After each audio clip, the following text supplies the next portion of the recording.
Bem-vindos a mais um estudo da maravilhosa Palavra de Deus, Palavra de Deus, Palavra de Deus. Num cenário tão lindo como esse, né, que nos faz lembrar o quanto Deus nos ama. Quanta coisa linda ainda existe nessa terra para nos lembrar que Deus nos ama e que nos amou de tal maneira que deu seu Filho unigênito para que todo que nele crê não pereça, mas tenha a vida eterna. Olha, quando você estiver em dúvida do amor de Deus, olhe para as flores, olhe para tanta coisa linda que ainda tem nesse mundo, mas principalmente olhe para a cruz. É lá que Deus provou que nos ama. Está escrito, Deus prova o seu amor para conosco, dando o seu Filho quando nós ainda éramos pecadores. Sim, Jesus morreu por nossos pecados. Ele foi sepultado, mas ressuscitou. Apareceu para Maria Madalena, né, uma ex-prostituta desprezada, e disse essas palavras maravilhosas para ela: Maria, vai dizer aos meus irmãos que eu subo para o meu Pai, o vosso Pai, o meu Deus e o vosso Deus. Imagine Maria Madalena, a alma de Maria Madalena, escutando essas palavras do Senhor. Você agora é filha de Deus. Você tem muitos irmãos, Maria Madalena. Vai, vai, Maria. E antes de Jesus voltar para o Pai, voltar para o seu reino, ele deu essa ordem para todos aqueles que creem nele. Ide por todo o mundo e anuncia, pregai essa boa notícia a toda criatura. Olha, não discrimine ninguém, não importa quem a pessoa é, anuncie esta boa notícia para ela. Ela precisa ouvir esta boa notícia. Então vamos orar para que o Senhor nos revele esse mistério que às vezes parece difícil de acreditar, mas é verdade. Pai, em nome de Jesus, pelo Teu Espírito, Senhor, que está conosco, revela-nos esta maravilha do Teu amor por nós. E nós te agradecemos em nome de Jesus. Bem, fazendo uma pequena revisão, né? Por que esse estudo chama-se Sobe para Aqui? Porque foi o que João ouviu ali na ilha de Patmos. Ele estava preso, mas escutou essas palavras do Senhor: sobe para aqui. E ele foi tirado dessa terra, tirado desse universo e levado lá para o céu, onde ele viu coisas extraordinárias que estão escritas no livro de Apocalipse. E breve nós também, nós que cremos em Jesus, vamos ouvir essas palavras: sobe para aqui. Os que morreram em Cristo vão ressuscitar num corpo glorioso.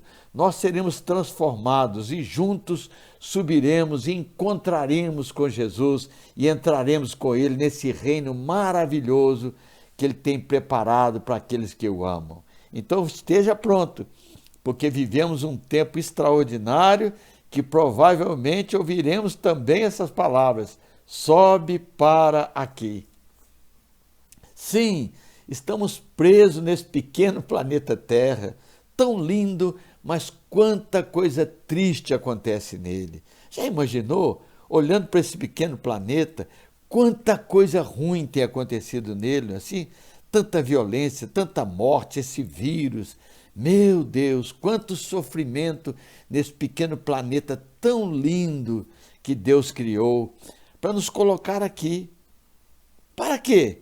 Por que Deus nos colocou aqui nesse planeta? O apóstolo Paulo disse isso: para buscarmos a Deus. Sim, antes de entrar no reino de Deus, precisamos decidir se queremos viver com Ele ou não. Estamos aqui por pouco tempo com um único propósito: buscar a Deus, escolher se queremos viver com Deus ou não. Sim, breve ouviremos esta palavra: sobe para aqui. Seremos tirados dessa terra que está presa também nesse imenso universo chamado cosmos, e só o Senhor para nos tirar da terra e desse grandioso universo para o seu reino, para o reino do Filho do seu amor. Sim, Deus criou um reino para o seu Filho. E nesse reino, Jesus, como rei, terá uma esposa. Mas quem é essa esposa? Sim, foi uma das coisas que João viu. Por isso o profeta Isaías, tanto tempo antes, escreveu: como o noivo se alegra da noiva, assim de ti se alegrará o teu Deus. O Filho de Deus, o rei desse reino, tem uma noiva. Por isso está escrito no livro do Apocalipse essa visão maravilhosa que João recebeu. São chegadas as bodas do Cordeiro. Olha, meus amados, está muito perto o cumprimento dessa palavra tão maravilhosa, as bodas do Cordeiro. Mas com quem ele vai casar? Com aqueles que creem nele, que são chamados de a sua igreja ou a sua noiva. Igreja não é instituição, não é batista, metodista, presbiteriana, Assembleia de Deus, católica. Igreja não são essas instituições, são pessoas que creem em Jesus Cristo e que juntas formam esse corpo misterioso da noiva do Filho de Deus. Se você crê nele, você faz parte desse corpo da noiva do Filho de Deus. Mas, para que isso acontecesse, lá no princípio, Deus disse: façamos o homem à nossa imagem, conforme a nossa semelhança. E ele então tomou do pó da terra e formou o homem à sua imagem e semelhança. Soprou no homem, o homem se tornou alma vivente. Semelhante a Deus? Bem, parece que ainda não, porque o homem foi feito do pó da terra e Deus não tem nada a ver com o pó da terra, ele criou a terra, não é assim? Então, por que esse mistério do Senhor dizer que fez o homem semelhante a ele? Não é assim? O homem ainda era carnal, não é assim? A sua alma vivendo num corpo terreno. E o Senhor permitiu que o homem passasse algum tempo sozinho para que ele entendesse esse mistério que Deus ocultou durante tanto tempo e que revelou com a vinda de Jesus. O homem não tinha ninguém à sua imagem e semelhança. Então o Senhor fez cair pesado sono sobre o homem, tomou uma das suas costelas e dessa costela ele transformou-a numa mulher. Aí sim, agora o homem tinha alguém semelhante a ele. Agora sim, ele podia dizer: esta afinal é osso dos meus ossos e carne da minha carne. Olha como Deus estava revelando esse mistério do seu coração, como ele criou o homem para ser semelhante a ele. Adão estava vendo agora finalmente alguém à sua imagem e semelhança, a quem ele desposaria. Eles estavam nus, não se envergonhavam, não havia o medo, não havia morte, não havia enfermidade, não havia espinhos. Olha, é sempre bom você pensar no princípio, esse tempo em que o homem estava com a sua esposa ali, sem compreender ainda que Deus estava revelando um grandioso mistério. Que nós fomos criados pela vontade de Deus, abençoados por Deus, para desposarmos o Filho de Deus. Mas como? Deus é Espírito. O homem foi criado do pó da terra, a mulher foi criada da costela do homem. Como poderíamos desposar o Filho de Deus? Que mistério maravilhoso! E ainda, o pecado entrou na humanidade, quando o homem desobedeceu a Deus, comendo da árvore do conhecimento do bem e do mal, o pecado entrou na carne do homem. Ah, então agora que piorou ainda a semelhança de Deus, né? Não havia semelhança nenhuma. E o homem com a consciência do mal, sofrendo as consequências do pecado. Que coisa terrível aconteceu, que o homem passou a ter medo de Deus. Ouvi a tua voz no jardim, disse Adão, e porque estava nu, tive medo e me escondi.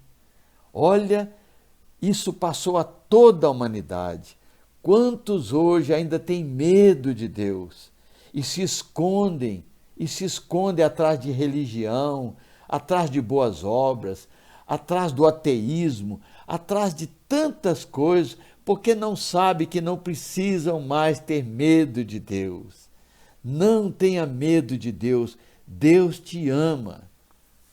O homem passou a ter medo de Deus e sofrer as consequências do pecado. Tudo isso que está no mundo são consequências do pecado. Mas o pior de tudo é o homem duvidar do amor de Deus. Sim, ainda hoje, muitos, mesmo cristãos, ainda duvidam do amor de Deus. Será que Deus me ama?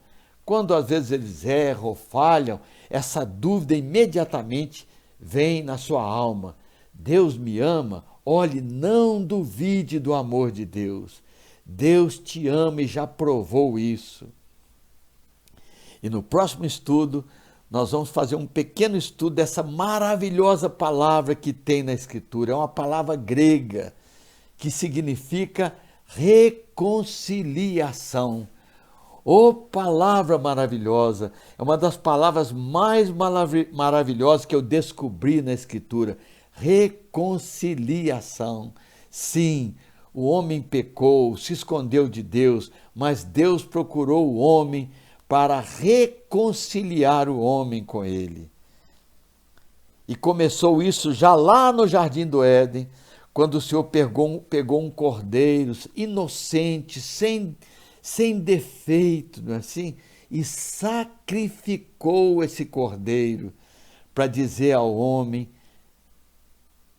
eu quero me reconciliar com você, porque eu te amo. Então, meu irmão, minha irmã, meu amado, minha amada, se o Senhor permitir, no próximo estudo, estaremos falando um pouquinho dessa maravilhosa palavra, reconciliação. Então, até lá, se o Senhor permitir.